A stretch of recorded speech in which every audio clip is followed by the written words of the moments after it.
President Biden leaves today for his holiday family vacation in St. Croix. Meanwhile, the Supreme Court could announce a decision today on whether to let the Trump-era Title 42 policy expire, which restricted immigration because of the COVID-19 pandemic. Our own Alex Prochet is in St. Croix awaiting the president's arrival. Alex, not a bad assignment for you. Judging by the beautiful blue water behind you, seems like it'll be a nice trip for the Bidens as well. What can we expect from the president today? Hey, Diane. Well, right now, nothing is on his schedule. He's expected to arrive just before 9 p.m. local time. But again, as you mentioned, this is a family vacation. Nothing on the schedule. A lot of my colleagues have pointed out the tough assignment of being here in St. Croix. I feel like that's going to be a theme from the folks back north over the next week or so. But right now, it's going to be pretty quiet. That's what we're expecting for now from the Bidens. Alex, do you have any idea how cold it is here right now? We're just trying to live vicariously through you. Is all. You know? Well, it's 82 here, so. I mean, the shirt's unbuttoned, the sun is shining. You're really rubbing it in. How is this like a working trip for the president at all, or is he just sort of expected to kind of kick back and really focus on the family this week?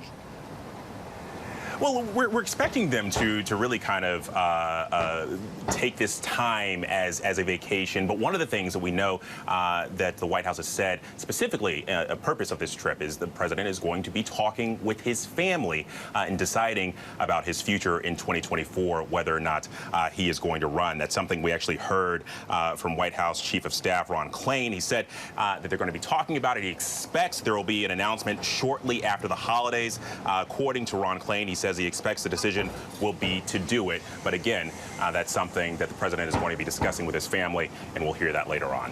Interesting. Regardless, he's got another 2 years ahead of him. So what's the top of his agenda for next year, Alex? Well, I think the biggest thing, Diane, is, the composition of Congress now is decidedly different. And what does that mean for the Biden agenda going forward?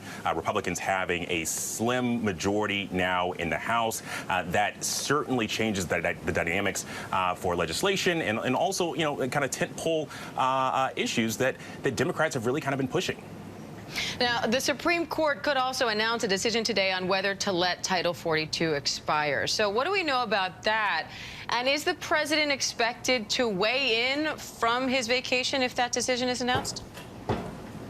Well, Diane, so the White House is hoping that SCOTUS will strike down this bid by 19 states to keep Title 42 in play. Republicans have said that, look, without Title 42, we're expecting a surge of migrants towards the border.